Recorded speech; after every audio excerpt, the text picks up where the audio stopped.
Today, I have the misfortune of being in the capital of corruption. I'm talking about Washington, D.C. I come back here only when I have to.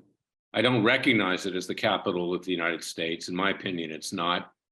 You look around, and it's very sad. It just gives me a creepy feeling. It's evil. There is nothing in this city which isn't politicized, which isn't partisan, which isn't corrupt top to bottom. And that goes for all three branches of government, in particular, the federal judiciary here. It's not equivalent to the federal judiciary, even in other parts of the country. It has just been weaponized against conservatives, people of faith, those who believe in the vision and creation of our founding fathers. And it's manifested itself lately with the way the January 6th peaceful protesters are being treated. There's a story in the newspaper today, if you want to call it newspaper anymore, or internet, where a former boyfriend of a woman who attended the Capitol so-called insurrection, which was not an insurrection, it was an uprising, and was peaceful, was turned in by her boyfriend. You know what that reminds me of? It reminds me of Nazi Germany, when friends and family turned in fellow Jews, either to save their skin, George Soros-like activity or whatever, and Christians did it, and everybody did it. They did it willingly, they did it, and they turned the Jews in. Now today, the Jews are January 6th peaceful protesters. It's the same thing. And who are they turning them into? The Gestapo of a Justice Department and FBI. You know, they say that Washington is Hollywood for ugly people. That's really accurate. You know, it's not a joke anymore. The people in this city, not the working people who are just trying to go about their business, but the people in these political roles in government, in the courts here and elsewhere, they are truly evil. And this is why a year and a half ago, we started our Third Continental Congress, and we're proposing to declare independence, and we're in the process of doing that, to form a new nation, not a new government, not a new nation, to have honest leaders, to have them adhere to the rule of law, man's law, God's law, nature's law, to have them do everything that needs to be done to restore this country to greatness. The greatest president in our lifetime, and I think Donald Trump did a good job, but the greatest president was Ronald Reagan. And he wanted to return the tarnished city, as it says in the book of Isaiah, to that shining city on a hill, the faithful city.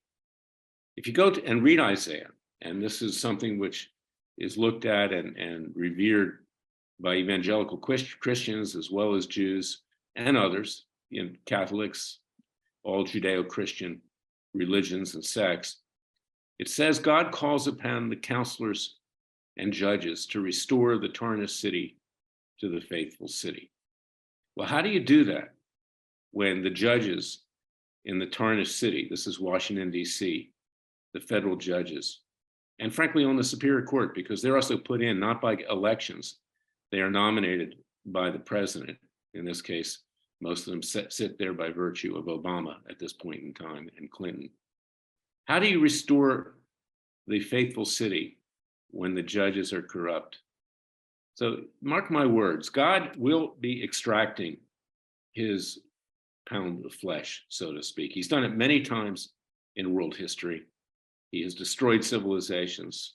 Other civilizations have risen up again. But this time is different. This country, frankly, as it currently is constituted, is doomed.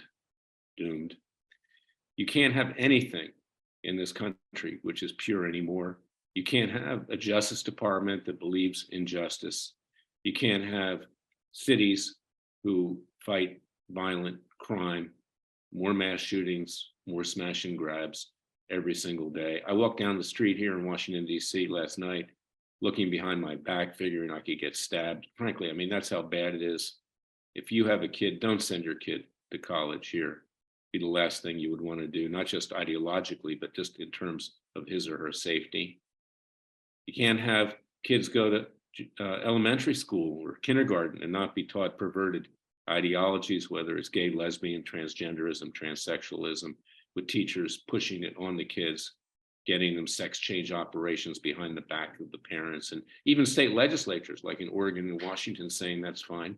That's cool, no problem. And not allowing insurance companies to tell the parents for anything that's done.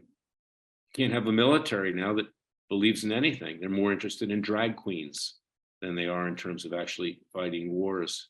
And of course, the open borders with drug traffickers, human traffickers, sex traffickers, and terrorists running across our border and infesting this country.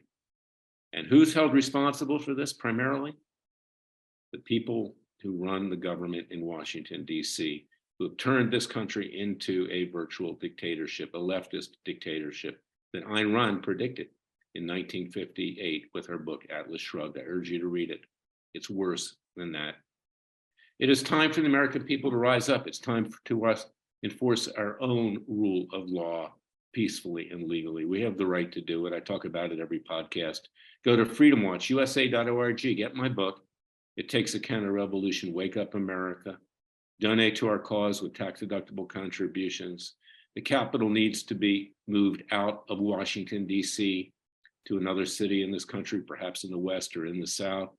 Let the criminals here, Democrat and Republican, commit crimes against each other. As I've said, have fun, boys and girls. Let's get out of here. It's time to take an exit stage right, not stage left. That's my message for today. Here in Washington, D.C., Hollywood for ugly people, and not just physically, but mentally and spiritually. Go to freedomwatchusa.org, join our Justice League, fight for right, save our country before it is too late. Thank you for listening to me. God bless you. Remember, the Father and Son will only save us and help us if we help ourselves.